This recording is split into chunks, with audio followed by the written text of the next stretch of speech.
Welcome to Journey Unto You. My name is Lorraine, and I am your host. I am privileged to be here with you. And on this platform, we will explore all things autism and other subjects and needs within the community. I have shared my own personal journey and how it all began. I do hope to encourage you, strengthen, build you up, and even maybe get some questions answered. This platform is for anyone who has had autism on their path. So get comfortable, take a deep breath, and just listen in. There is hope.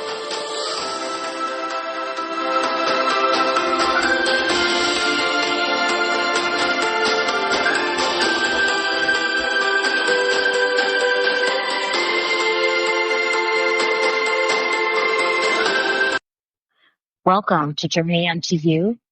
My name is Lorraine. I am your host. Welcome back for another episode. In this episode, we are doing a part 2 to the extension of the interview with my daughter, Gracie. In this interview, I wanted to touch a little bit more on how the situation with her brother personally affected her on more of a deeper level. I felt that in the last podcast, we definitely opened the door and got the conversation going, but I really wanted to just go a little deeper with specifically how she felt, if there were specific intervals within the seasons that we had with him that were really hard. Because one of the things too that I'm not sure that I mentioned was that my son, we virtually almost had no problems whatsoever until he got a little bit older. I'd say probably started seeing little things around 10, but primarily around 12. So, that I wanted to just dive in just a little bit deeper to give Gracie the opportunity to really express more how that felt for her, what she went through personally. And as a mom, because of her disposition, there were things that I did kind of miss. And so we were all in survival mode and just, it was a crazy time. But I want to welcome Gracie back. And for those who don't know, Gracie and I do live in different states now. And so we had to coordinate time frames. So I'm so thankful that she was able to do that with me. Welcome back, Gracie. Yes, thank you. I have returned. So, Gracie, let's just sort of take the pin out of where we left off in part 1 and circle back around. I know you and I had a previous discussion about a pivotal point that you felt really affected things where I think what I got from you, and you can correct me if I'm wrong, but what I got from you is it was a time frame that really stood out for you where things just really shifted for you emotionally. So do you want to kind of start off there and then we can let the conversation flow? Yeah, I can do that. I think the pivotal point for me that really started to take a toll on me emotionally and mentally was when we were getting ready to leave for the Tri-Cities to pursue a program that can help us with Roman's living situation with us and how to handle his disposition. And the Tri-Cities, again, is a whole different podcast, so I won't get too deep into it, but it was very upsetting for me because I didn't want to leave. We lived in Vancouver for a long time.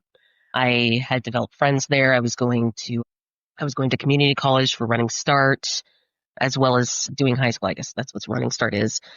And I was very upset with this. I didn't want to leave. I knew that we had to for Roman's sake, and I guess ultimately for everyone's sake. But that's where resentment kind of started to creep in just a little bit. And then when we got to the Tri-Cities, and again, I won't get too deep into it, I didn't think what we were looking for was ultimately helping us at all with him, because the violence and the stress, it just kept getting worse. Police were getting called. I was concerned for my own safety as well as the younger three. And what I wanted to see was just for him to be in a home away from us because he wasn't safe. And this program, I don't remember what it's called, but we were in a meeting with all of the staff, and they were trying to mention a perfect plan for him to stay in the home. And I didn't really have any input because I didn't think that he should be in the home. So eventually we moved away from Tri-Cities back over to the Mill Creek area. So once again, I was being uprooted from what I had established there. The Tri-Cities for me, it ended on a good note, but I didn't want to leave because again, I was going to college there. We had a really good church that we were plugged into, and I was doing mission trips with them. That was really nice. But now I was leaving all of that again. And I was not happy. And I was thinking to myself, what was the point of all of that? It felt like there wasn't a whole lot of progress, at least from my perspective. And I felt like I was getting the short end of the stick. I felt like I was taking a lot more hits than I should have as far as sacrifice because of this guy who's not being safe. And so I think that was the pivotal point, was getting there to the Tri-Cities and coming back. Yeah, it was a lot. It was a lot of survival mode. And I don't know at that time that there was any really great solutions. And somebody getting the short end of the stick, I think at that time I wasn't looking at it like that because I was trying to keep us all safe. And one of the major reasons why we did end up having to leave was because your dad did get a job change, if you recall that, and I needed his help. And so what had happened was when he got placed in the detention center, they weren't going to allow him to come back, and there was no place for him to be housed. So what they did was they forced your dad to take him. Not that your dad wasn't willing, it just was that it was really complex. And so with that, we knew that, okay, this isn't going to work unless they come back here. So your dad ultimately ended up moving us back. So that's kind of where my mind was at. And I'm not saying that like makes it better. It's just putting all these, it's to get the viewers to understand that there were so many things happening at once, you know, and you did get the short end of the stick, and it was a lot to ask of you at that time in your life. And so, yeah, I would agree with you, and you gave a lot. And you know what's funny is I remember that meeting that talking about, because I remember you drawing this picture, and the picture had Jesus on it, and I kept that picture. I still have it to this day because you have the gift of drawing, and I remember really liking that picture, and so I kept it to this day. Oh, that's funny. I actually don't remember drawing that. That's funny. So you did do Running Start program and did complete that program, I remember. And we did end up transferring everything over to the west side of Washington. What was going on with you when we moved back? And your dad and I were in walking distance from each other's residence. What was going on? Well, if I remember correctly, Roman was still living with us for a short period before he moved to Dad's. Is that correct? Or was it a visitation kind of a thing? Because he was there sharing a room with Jackson. Yeah, it was kind of a weird setup just simply because of your dad's job. So what was kind of, I recall, there's so much that went on during that time, but what I recall is that I think we moved back in the summer, and so we did have the wraparound services that would come and take Roman, but he had to have somewhere to stay at times with your dad's job. I know that sometimes your dad did go out of town, but also too, your dad and I were trying to make it fair to where your dad didn't have him all the time. It was a lot. And yes, Susie Jackson did share, but he would come there and have a room to sleep in, and I think your brother would go over to something like that. I to be honest, I'm not completely clear as to what your dad and I had talked about it. But yeah, yeah. Because I I think it was remember, also a custody thing as well because of the divorce. So both boys would go over, I believe, for a weekend regardless. yes, that was true. And I know with you, you kind of got to where you were getting a little too old for that. But so when we sort of changed, and courts came in and said, hey, you can't stay with Lorraine because it's not a safe environment. I think we were trying to sort of make our own backdoor balance with that. Your dad was always pretty good about that kind of stuff. So whatever it was we were trying to arrange, I honestly, I don't remember. I really don't. But go ahead and proceed with, with you and how it affected you. So I would say around that time it was still pretty difficult because we're still trying to come down from the whole situation with the Tri-Cities because it was very difficult just all around. So coming into Mill Creek and him still living with us for a time, it was stressful because there was still a lot of anger that he was holding on to. And I felt like it was being taken out on me a lot. He would, this didn't happen very often, but he would come into my room and break things when I'm not paying attention, or when I do, then he lashes out at me. And it was very close quarters. It was a 4-bedroom apartment, but it was tiny. It was a tiny apartment. So we were all in close quarters of each other. And it was, again, that sense of not necessarily scared, but just concerned about, okay, what is he going to do next? And also at around this time, I believe it was you who had suggested going and seeing a therapist, and I ended up making a doctor's appointment because it was so high stress for me. It had built up. It built up over time to where I felt like I couldn't emotionally and mentally function half the time. So I ended up making a doctor's appointment and was diagnosed with major depression and mild anxiety, and I was put on antidepressants. And that helped a little bit, but it was still the stress of him being around. I didn't want him to be around. I didn't feel like he was safe, especially with the whole situation with the Tri-Cities. And at one point, Bo was in danger, and he was just a little guy.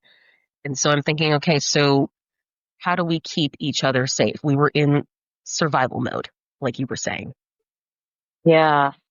I think also too what I want the viewers to hear is that it wasn't that I was a bad mom. It was just that I was in just as much a survival as Gracie was. And she was at a pivotal place in her life. And I had started a journey of getting sober, and I was also homeschooling still and really trying to remain present as best as I could. And balls were dropped all over the place. There's no doubt about that. Even though we had a lot of support, it's still, you know, there was still a lot going on. And what I mean by support is we had a wonderful doctor who was working with Rowan and actually with my other son. We did have a wraparound service. We had different things that are very challenging for parents to obtain now. I don't, if we were in this situation right now, I don't even want to think about it because services have gone away and services are crowded, and I just don't know what that would look like right now. I do recall us attempting to do through the wraparound services, they offered different types of, and I don't know if you remember this, Gracie, different types of family therapy services. We did try to do that. That really wasn't the greatest benefit for us. It could have been the type of counseling. I don't remember, but I remember it not being all that great. So I think that was short lived. And keep in mind also too, what I want the viewers to know at this time, this was probably from the Tri-Cities, and this point was probably the most intense period with Roman. We were trying different types of medications with him. That was another thing that our family was going through. It was just, it was a lie. And we were trying to find the right medication. And honestly, I didn't really see any great changes until they eventually did put him on death coat. And it was during this time frame that Gracie was talking about when we moved back to Western Washington. So, so Gracie, you got the medication. What do you remember after that? Well, I will say really quick, you definitely were not a bad mom at all. I can advocate for that. You were doing the best that you could with the resources that we had. And it's not like dad could be there 24/7 to step in himself. He was also doing the best that he could. He had to work, and so when a lot of this stuff went down, it's like he can't just drop everything right then and there. I mean, I'm sure he probably could have if it was, life or death, and thankfully never got to that point. But I would say both you and dad did everything that you could to not only support all of us, but make sure that Roman could get to where he needed to be, because this was a very unique situation. It wasn't just autism. It was the mental health piece too. So I just wanted to throw that in there.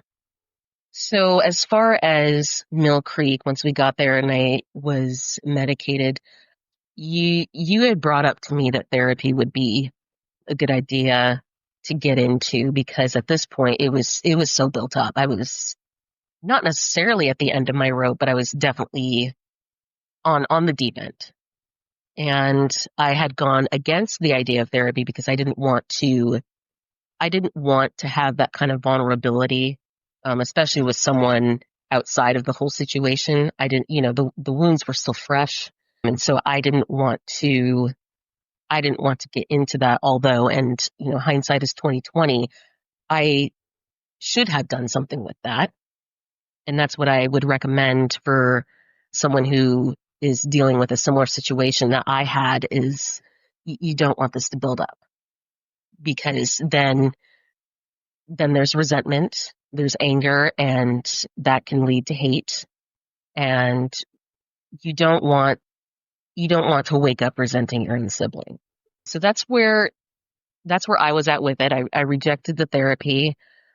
I didn't get back into college until about a year later. I remember taking a year off once we moved to Mill Creek. I couldn't find a college right away. I know that we were looking for something, but we didn't find anything that, number one, I could afford or that really fit what I was looking for.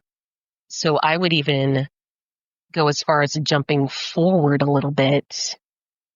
And yeah, I would jump forward to when I was starting to become an HCA and working with Roman as well as going to college. Do you think that's a good place to start?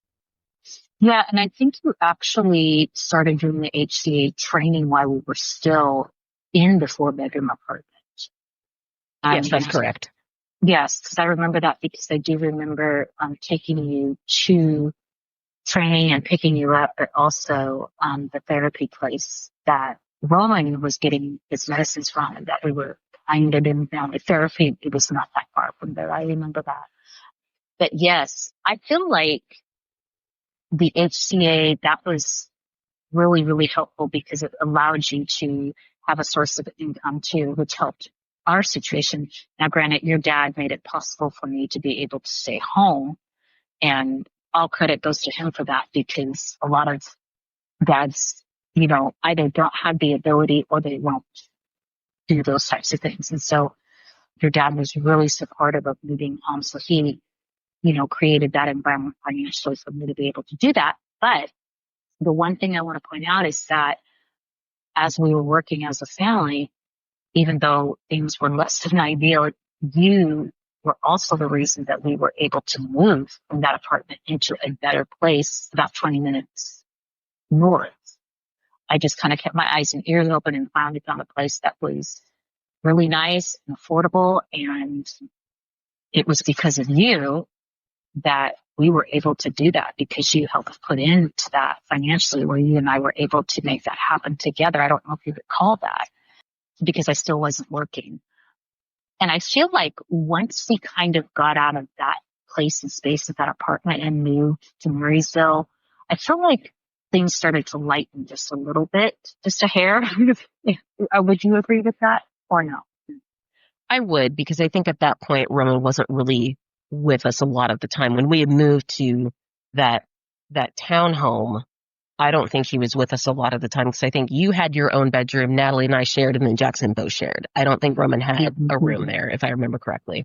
No, that is correct. And I think that was a big pivotal turning point. You were starting to go, we found the college for you. We want you in college. I think we need to stay away from naming names on a podcast. But we found a great college for you, and things started to turn around a little bit for me financially due to also a settlement that I received, and we won't go into much detail about that either. But I feel like, because we were only in that townhome for, what was it, a year? Or was it, no, maybe we were there for a couple of years. Maybe, I don't recall. It was a nice little place though. Yeah, I would say maybe 2 years. I think we had 2 Christmases there. Did we? Okay, I don't remember that. I mean, I do remember that we moved very shortly after I had surgery on my foot. And during this period, it was like we were kind of what felt like to me kind of a transition. You actually got a car and you were doing school, and I don't, maybe you were still helping HCA with Roman. I think he was actually staying with your dad at that point because he was going to that really high level school where it was pretty intense for children who had needs like him. So I think that's what was going on during that time. I think so. I know my first year, the Bible college, I was part-time with them and working with Roman as his HCA. Okay. Okay. So I think that might have been, I don't know, it does feel a little muddled a little bit thinking about the timelines with locations of where we were living. But yeah, while I was in college, I would even go as far to say like the year and a half, maybe the first Maybe. year and a half. Yeah. Yeah. But I most thought, definitely the first year I was part-time, and then after classes I would go straight to dad's. now, when did you actually get the job at, we don't want to name names again, at the bougie pet store? That's what we'll call it. Because it was. It was.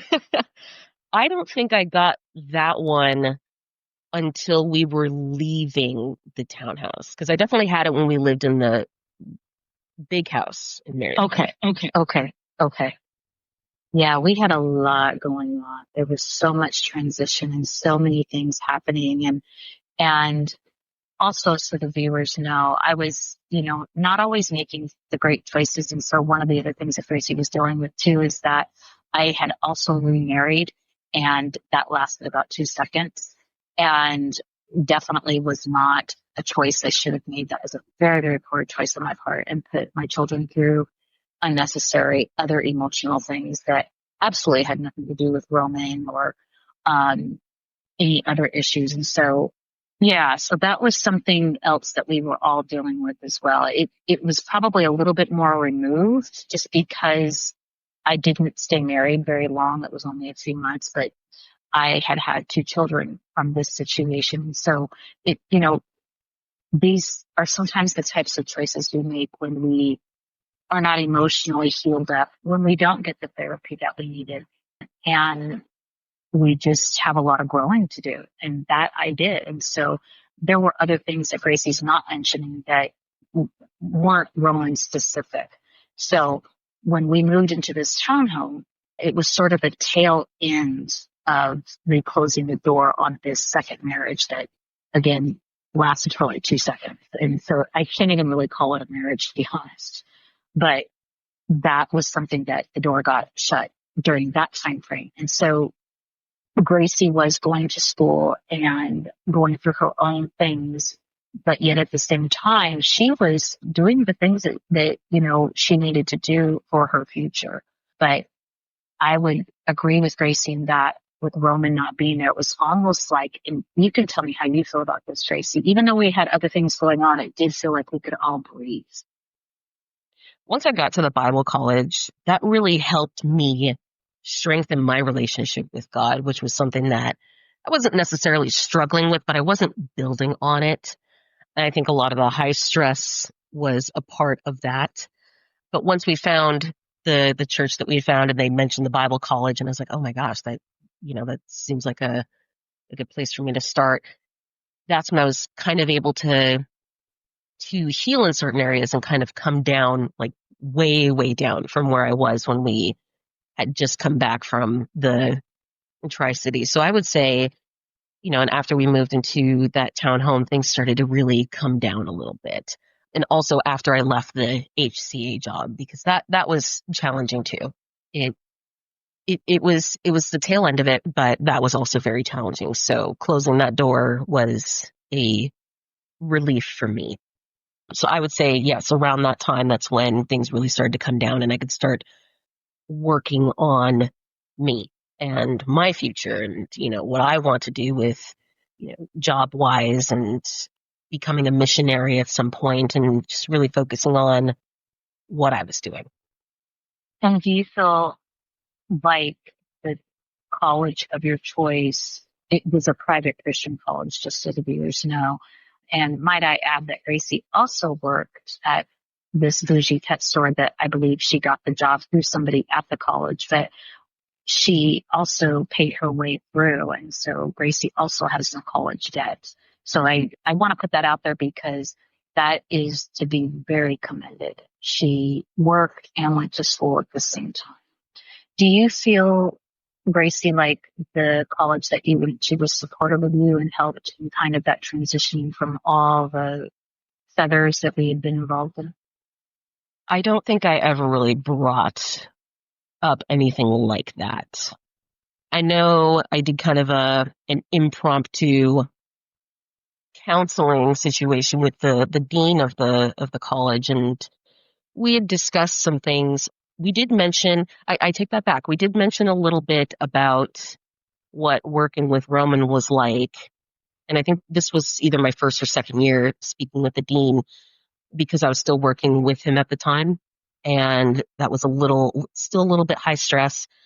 And so she was able to kind of talk me through that a little bit and to write things down that was either annoying or upsetting or what caused some resentment, and then to just write it down and then just destroy it, pray about it and destroy it. And so I don't remember if I burned it or destroyed it or what, but I ended up doing that. And that was very helpful. And it also helped me work on forgiving him. At one point I did end up talking to him saying, hey, I know a lot of this stuff went down, but I do forgive you. So yeah, I do take that back. I did mention some things for a short period. Now, I will say though, even though I did, to his face, forgive him for the things that, had been done, forgetting them is a whole nother ballgame. But I would say that yes, going to this particular college and speaking with the dean and kind of working a little bit through that did help me quite a bit.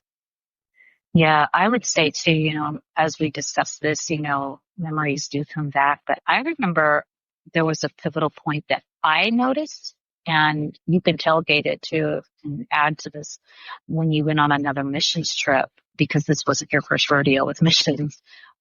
I think it was maybe your third mission trip or your second mission trip. I want to say third because I feel like you went to Papalote twice, but Yeah, I went to Mexico twice and the Philippines once. yes. The Philippines was with the college. Yes. And so I feel like there was this point right there where you kind of just got focused after that mission trip. There was a lot that happened to you internally working towards that mission trip and then the mission trip itself and then coming back. Absolutely. Just because going on mission trips has always been kind of a desire in my heart. Even way before we even left Vancouver, there was a different church I was going to, and there was a gal.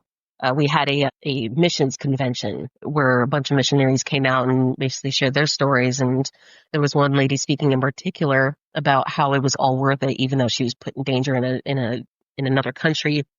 And so that has always been put on my heart. I was inspired by that. And so going on, of course, the ones in Mexico, those were awesome too. But the one in the Philippines was a lot more hands-on. It was very different. It was a different type of mission trip, but that kind of reawoken that desire in me, like, okay, I want to do this more. And I think I had about 3 more years with the Bible college. So I really took some time to hone in, especially on the missions piece of it. So yeah, I would say, yeah, that mission trip to the Philippines was a shifting point for me. I do recall as well, during that time, we did have some attempts to have your brother come back home. I think they also attempted to have some respite stays. We were still sort of in the situation, but it wasn't as inflamed. And I don't recall, I feel like we did on the last podcast, we did talk about how he took a rock and hit your car. And he was still very early in his own learning new skills. And he started seeing a psychiatrist that he's actually still with. He sees him every Monday, and he's done tremendous work with him. I don't think we're there yet, but we're definitely not in that deep, crazy forest with Roman in terms of him understanding. Because I feel like back then he would have this lens of feeling like, and this is where I think the mental health piece came in, and that it wasn't the autism. And I really want to make that clear to anybody listening, because when someone's autistic, it doesn't necessarily mean that they'll have these particular struggles that we as a family had, because not all autistic people clearly have these mental health pieces and these mental health components. So one of the major struggles with Rowan was he had a mental health piece to where his lens and his understanding of situations was very skewed. He often thought that if someone said no to him or not right now, or you might say something and think he took it a certain way like anybody else would, and he didn't. He took it another way, and he might not tell you right away, and then he would perseverate on it in his mind for a couple of weeks, and then he would lash out, and you would have no idea why he would be barging in your room freaking out. Do you remember that, Gracie? Just different instances of that. Or if you would tell him no, he didn't understand that it was just a no, as a person who might not have mental health component. He really took it personal, and he had it in his mind that he could get justice for you telling him no.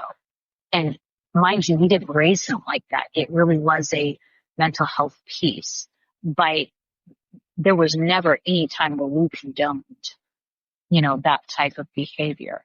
So I think there was a lot of times that he was still targeting you. Even when we moved to the big house, we ended up, I'm going to just speak forward, Gracie. We ended up moving from the townhome while Gracie was in college to a really nice home that the Lord blessed us with. And we had some great years there. And I think all the way up until you finished college, actually, and then eventually moved out, right, Grace? That is correct. Yeah. And that was a great neighborhood, and just we were close to a lot of our homeschool peers and families. And during that time, I felt that Gracie was, just kind of coming into her own.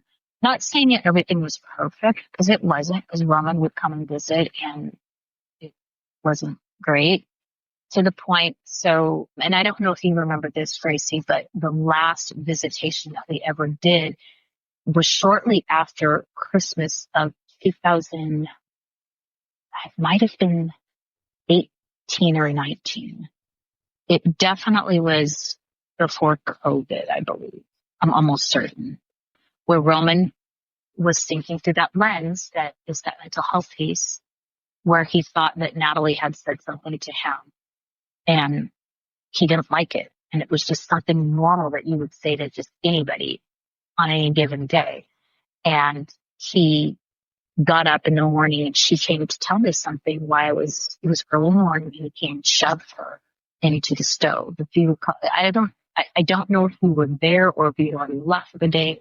I don't have any memory of any of it, but I do remember your dad or the police came, because we were at a place now, because he was an adult, that we had to report every instance, even though nothing was of real consequence for him. I mean, they knew he was a disabled person, so he wasn't going to go to jail. But we had to, for protocol reasons, always call the police. This is something that Gracie was a part of as well, and that she witnessed because we always had to have a paper trail for everything. And so that was the last time that he actually stayed with us on a visitation in my house. And so it was right around the same time frame that he threw a rock at your car as well. It could have even been the same visitation for all I remember. I don't really know. Do you have any thoughts on that, Kristen? I remember that situation happening with Natalie. I don't recall being there, and if I was, I don't remember what I was doing, but I do remember catching wind of that. And I also don't remember if that's the same situation where he charged at me with a knife and threw a rock at my car. Yeah, yeah. I'm not sure either. They might have been separate instances. That's the other thing that the viewers probably should hear as well is that, he did come at us with weapons. I got to a place where I had to lock things in a lockbox. Now, how he got a hold of a knife that particular time, I'm not sure because I had locked up knives way before that. So I That don't one recall. Do particular you? knife, I'm sorry, that one particular knife that he got a hold of, that was left out. It Oh, was not in the lockbox. okay. Yeah. So that's what I mean by the mental health. And, we all have had different lenses with this situation. Obviously, me having the mother role, Gracie having a sibling, older sister role, and not always having that foundation with him. Growing up until he got a little bit older, they played together, they were playmates, and there was very little instances of anything with him growing up. It was when he got older that we started having all the challenges. I think the worst it got is sometimes when he was small, he would elope. Again, that's running away. We call that eloping in the ABA industry, but it would be because he was looking for ceiling fans. But other than that, we didn't really have a lot of issues with him. So when he turned this corner, it really took everyone by storm. And he was very, very aggressive. Again, he was pulling knives on us, looking for things to throw. It was, it was a lot. So, Gracie, when you were in college and working at the pet store and getting ready to graduate, how do you feel that things were for you in terms of your healing with Roman? Where were you at with all of that during this time? Even though we were pretty much squashing all visitations, where were you at with it? I feel like with that particular piece, I felt a bit more at peace with the whole thing. And every now and then there might be something that would come up, like for an example, and this goes back to him not letting things go. This is when I was working at the pet store. I was actually on a lunch break, and he had called me and asked me why I wouldn't let him play this particular video game years ago. And the the game wasn't exactly age appropriate for him. And of course, me being a little bit older, I was able to play it and understand, like, okay, it's just a video game, that sort of thing. But with him and his mental health piece, I didn't feel that it was appropriate for him to play the game because he would focus on certain things in it that are just not okay, and he'll possibly expand on that. And so he calls me years later while I'm on lunch break asking me why I wouldn't let him play it. And, I calmly explained to him kind of the reasoning behind it. But, after I got off the phone, I was just like, man, are we back to this where he's going to start focusing on things where, this happened 5, 10, 15 years ago, or something that I said, or so there was still a little bit of trickles here and there. I'm just like, oh my gosh. But other than that, and especially after talking with the dean, I was able to pull away from that and not have that be necessarily in my mindset. Now, I still think that I should have gone to therapy for it because at this point there was still some resentment as well. There wasn't, I wasn't fully healed from it. I don't think he was put in the home up north just yet. But I would even fast forward to that time period where, you've shared with me that he misses his family. And for me at that point, it's not that I didn't care, but I was not in any way motivated to go see him because of all the damage that had been done. And what I had said before was, forgiveness is one thing, but forgetting it all, it just, it hasn't been done. And so around that time period, I think I was kind of feeling the same way. But again, I don't think he was up north during that time, that I was still at the pet store, but I, I didn't really want to be around him anymore. It definitely was not how it was when we were growing up. And I think that's what makes it so sad is because, the first 10, 11, 12 years, it, I would go 10 years. And it was fine. And we had a good relationship and, we were pretty close. And then eventually Roman and Jackson started hanging out more and I had my own friends and so we kind of split off a little bit, but then it started to get wild and now we're at where we're at. And so and I think that's what makes it the most sad is, there are consequences and some of them are very long standing, and I don't want to feel that way about my own brother, but that is currently where we're at. And I think I was really starting to feel that around the time that you're talking about. Yeah. And also too, as you were talking during that time, your dad and I also had to gain guardianship of him because he had become of adult status. And I remember we had to have a backup guardian and we couldn't think of anybody because we knew that others had not gone through the situation, did not understand the complexity of all the layers that a parent, not only on the autism side, but also on the mental health piece side, would understand.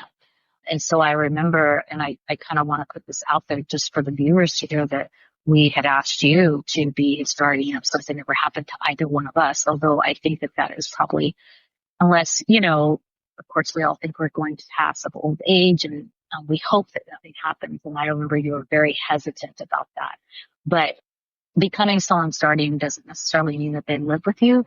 It just, when we explain to you, and I want to kind of explain this for the viewers, that you're the person that makes the decisions. You're the spokesperson. You're the advocate for that adult with needs so that they're not left alone and being taken advantage of. And the state can't just make decisions for that individual.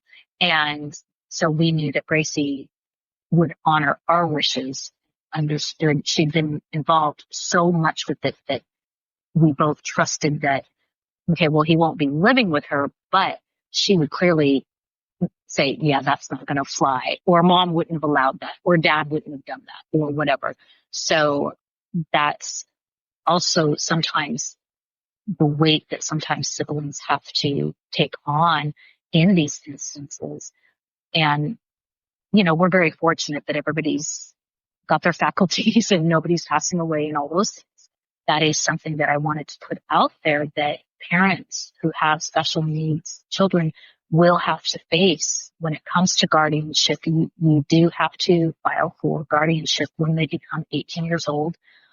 And we chose to hire an attorney at that time and continue the process. You do have to go through a process of renewal of guardianship. And so we had to do it for two sons. And I want to stress to caregivers and parents out there that that is the absolute 100% way to go if you want your child protected, your son or daughter, when they become an adult. It is imperative because there's instances that will often come up that other providers and other people don't even have to speak to you and can make decisions and quite frankly take advantage of your son or daughter. So we did ask that of Gracie, even though she had been through so much with him. So again, Gracie, being our firstborn and the oldest, we still have to honor that position that you took and just everything that you've done to support your dad and I in this journey. Yeah, absolutely. I do appreciate that because that does go a long way. And I will say I don't think I ever felt like I was being necessarily taken advantage of. Even with the Tri-City situation, I didn't really think that. I definitely felt like I was getting the short end of the stick just a little bit, but I don't think my help was necessarily being abused, if that makes sense. I don't think that that's what this really was. Because I did want to help, and I wanted to make sure that my other siblings were safe too. And I knew that it was important to make sure that Roman got what he needed, so then we could, live a not necessarily normal, because the whole thing is not normal, but living a peaceful life around each other. Yeah, absolutely. And you were also really good with your other brothers and your sister. You were, very helpful. And I mean, there just wasn't anything I could ask of you, and you'd never say no. You were just always very supportive. And I think, one of the great things, if I could put this out there, that came to me as we were talking, one of the great things about us as a family, even though we've been through a lot, and I would still say very much exists, is that we play. We laugh a lot, we joke a lot, and we tease in a healthy way, but we are a very bubbly family and have great sense of humors, and a few of you are very witty. I'm not witty, but I know that you are, and a couple of your other siblings. And so, we really had a lot of laughter in our home, even though there were other things that weren't so great. Would you agree with that? Or what are your thoughts on that? I feel like we can be pretty silly. Well, most definitely. Yeah, I think we've been silly since even before I was born. Yes, I guess you do come by it honestly. Yes. So yeah, we've always been a very silly family, and I know the younger two aren't. They're silly in their own way, but I know sometimes they're both like, really, when like you and I start being silly, and of course that makes us laugh even harder at whatever the situation may be. Yeah, But yeah, there's been so many good moments and good memories, even through all of this. Even in the Tri-Cities, we were silly too, and yeah, we've always been that kind of family where and I'll even throw Roman in the ring. He's a silly guy too. Putting all of that aside, he'll say funny things. We're just like, what? We'll start absolutely. laughing or something like that. And Jackson's silly too, and so yeah, we're very fun family, putting all of the other stuff aside. Yeah, absolutely, 100%. I would say also too that our family as a whole, even our extended family, I would say that we, not just our immediate family, but the family I come from, a lot of joking around. So that's when I told the viewers, it was kind of in a way he was born into the right family, because I don't know, even though we went through a lot of serious stuff, our whole family at large, we kind of are very bubbly people. So there was still that peace and that element. And yes, you are right. Your younger two siblings probably aren't as jokey as the rest of us, but they still do, because I have text messages that would prove that. Um, they're just not necessarily always on the same wavelength, but certainly are up for playful moments for sure. And I really feel that that's actually one of our strengths, and that also kept us going. We were silly. I mean, there's things I can think about, but I'm like, oh my gosh, was I really mothering these children in one car and participating in that behavior? But it's those moments that, I think kept us from breaking sometimes, just the laughter and the fun. And I think you and I too, we had some, just you and me, you being my firstborn and being my daughter, we had some things in common. Like we liked a lot of the same movies. And so we got a lot of movie dates together in there too. Just you and I alone, for quite some time, if I recall. It's kind of our little thing for a while, for a few years. Yeah, we called it our mother-daughter day. Oh, did we? Yes, I guess we did. Oh gosh. Yeah. And, seasons change and life changes. And so, I think I got towards the tail end of those days, I think I felt like I was starting to have to pin you down and say, Gracie, will you watch this movie with me? And like, come on, maybe later. But still my joking daughter. And so, that is one of your characteristics that you shine. You're witty, you have a good sense of humor, you're flexible, and I think you have a lot of things about you that you yet still have to discover for yourself that I see. And it takes an incredibly strong person to get through. And it's not to say that we get through things perfectly, because I don't think that we did anything perfectly, but probably we did things, what's the saying? We did them perfectly imperfect, if that makes any sense. And I think we all did the best we could. And we did have moments where we had to lean on the medical field. We did have to, I know that I went through therapy for various different things. And, I really want you to, if I can kind of put you out there for a minute and put you on blast in front of the world, I really want you to give yourself more credit than you do and really embrace the accomplishments that you walk through. You have your own place, you have your own car, you don't have any debt, and you're working and, just doing the best that you can day by day. Again, I'm not saying that our choices and our decisions every day are perfect, because we're not perfect people. We're not in our glorified state yet.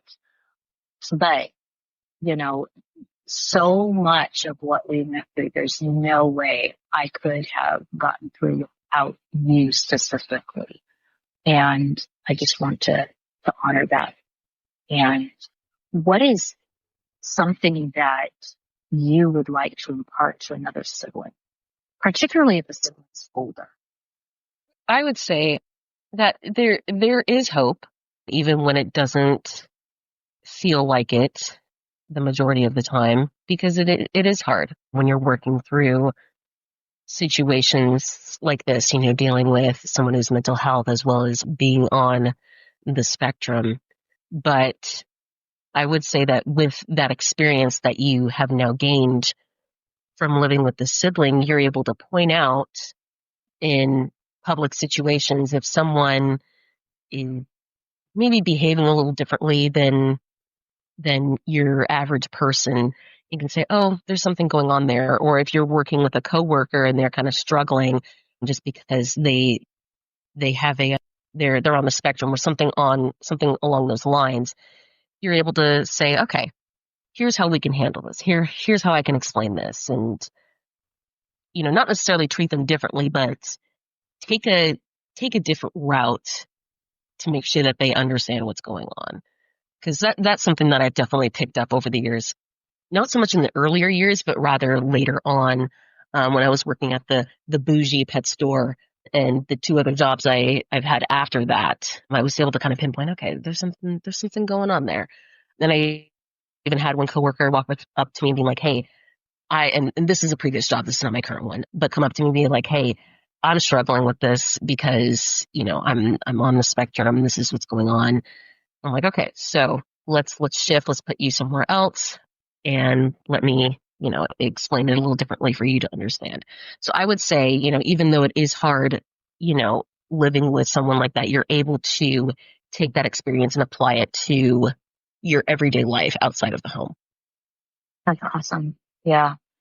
Would you encourage other siblings, whether they be the oldest or the youngest or the middle, to seek outside resources like sibling support groups or therapy even?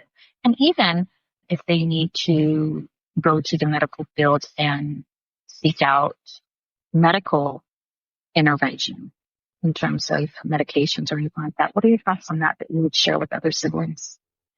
Oh, absolutely. I agree with that wholeheartedly, because then that allows you to feel like that you are not alone in the situation. There are other people who are in similar situations, maybe not the exact same, but definitely similar situations that you're in, and they're able to walk you through what they've done, or if they're dealing with something to where you're like, oh, here's how we ended up taking care of that, or whatever the situation may be, and be able to help each other out. The therapy piece I would also recommend, because if you're dealing with or have dealt with a similar situation that I have, that can easily build up, like I was saying earlier, it can build up to resentment and a lot of anger, a lot of stress, and that can easily turn into hate if you let that build up without working through it and talking with someone. And it's best to talk with someone outside of the situation, so then it's unbiased, to just look for ways to heal from that if there's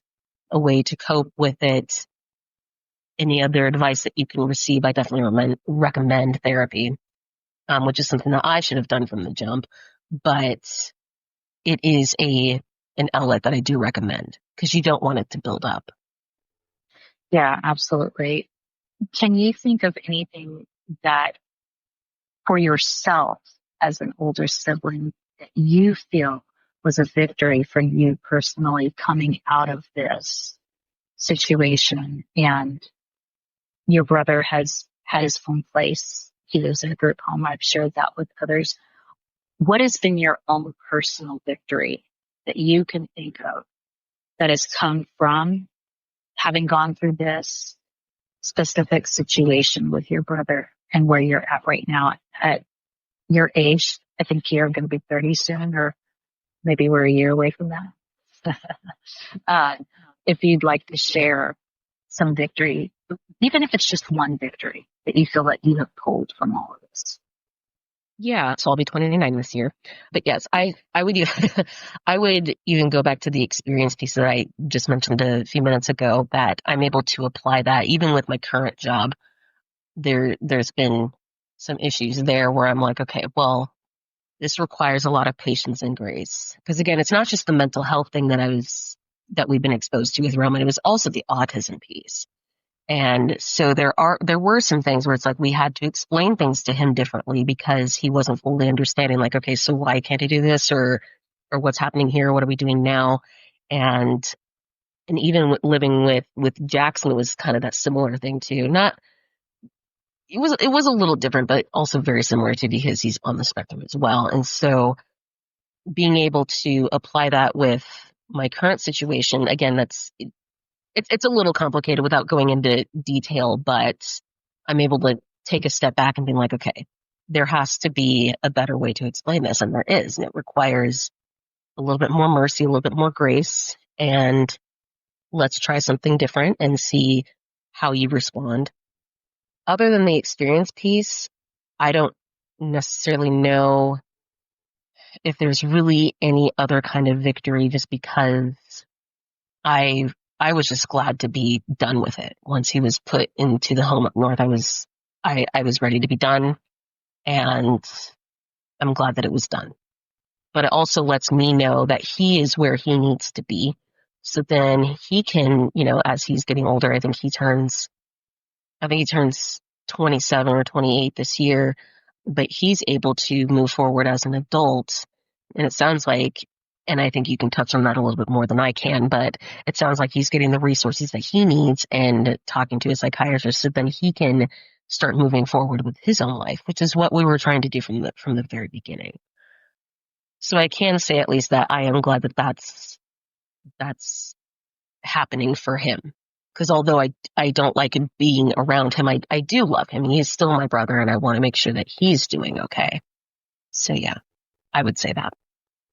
Yeah, there's a lot of conflicting feelings. And I think it takes time. And I think that it's a road that there are several things that can be true at once. And we have to, I don't want to sound cliche, but we kind of have to embrace it. We just have to embrace the path that we're on, that, hey, I'm not really crazy about this situation, but I do love that person and I want what's best for them. But do I want a repeat of that show? Absolutely not.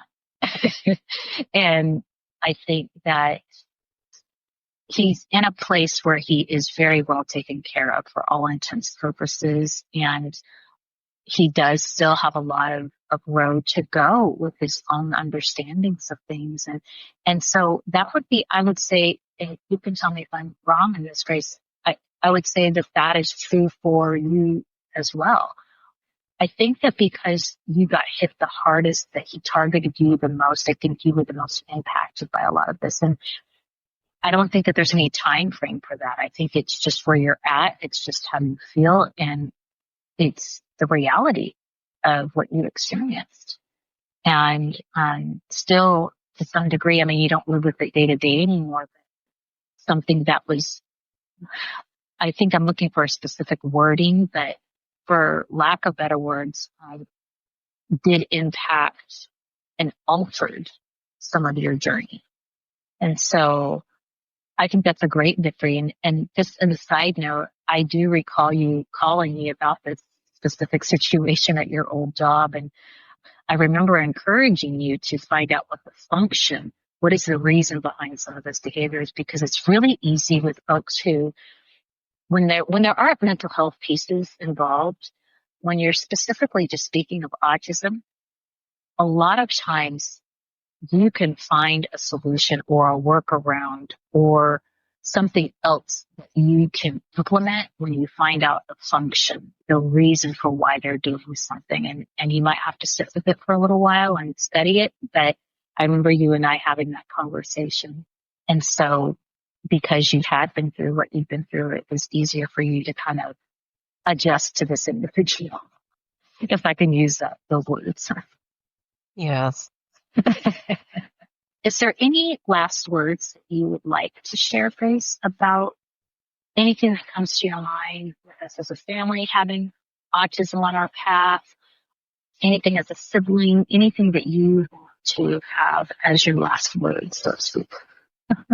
I would say it can be a very difficult path. If we're just dealing with autism, yes, it's going to be very different, and you will have to make some compromises and make some sacrifices that you aren't typically accustomed to, but it can be done. And again, it takes a lot of patience, a lot of mercy, a lot of grace, and just really shifting your thinking a little bit so then you can have a good relationship with this other person, whether it be a sibling or a family member or a friend. There is hope, and it can be challenging, but it can be done. Yeah, it can be done. Yeah, it requires a lot of selflessness in many areas. It doesn't mean that we'll always not be selfish. There might be times when we are selfish, but I think in an overall instance, a lot of us had to make, I think for us as a family, the norm was selflessness, because we all just kind of worked collectively as a family. And I think that me staying home with everybody and homeschooling had a huge foundation of how we operated with each other as well. Again, we didn't do everything perfectly. We just didn't. And that's all water under the bridge. But yeah, I would have to agree with you and that was the whole premise of even getting this podcast going, is to allow for caregivers and parents and grandparents and foster parents or whoever would be listening to this to understand that there absolutely 100% is hope.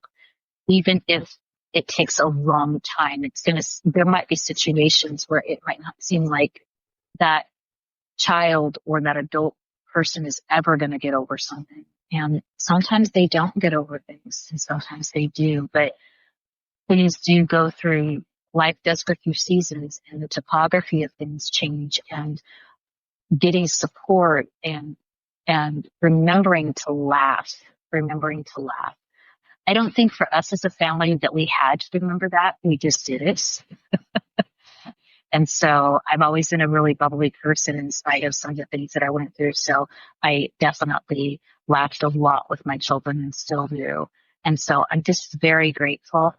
And I'm thankful, Gracie, for you and your siblings, and for you taking the time to come on and be vulnerable and share some of these things that are really hard to kind of talk about. Even the aspect of having the memories come back up, it can be a little bit, unnerving.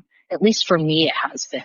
So I want to thank you for sharing that part of your journey in this earthly realm, and appreciate you so much. And as we wind down, I want to say, as I always say at every podcast, that you are loved, valued, treasured, and don't let anyone ever tell you any different.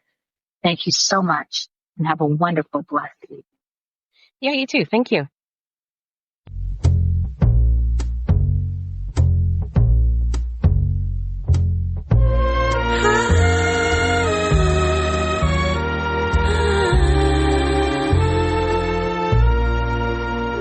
Now I've journeyed oh so far just to get right where you are, the root and the offspring of David, the bright and morning star.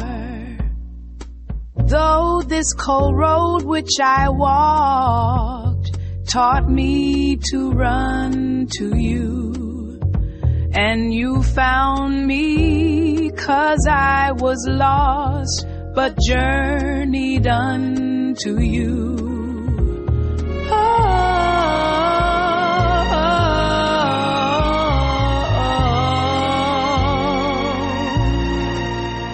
For all my battles you have fought, your word faithful and true. When it was comfort that I sought, my peace you did renew.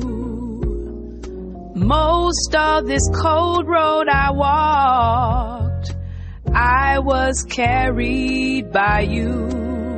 Guide our talk and hearts and thoughts as we journey unto you. Jesus Christ, I thank you for all you brought me through. Help us to lead your children to journey unto you. And help us to lead all the children to journey unto you.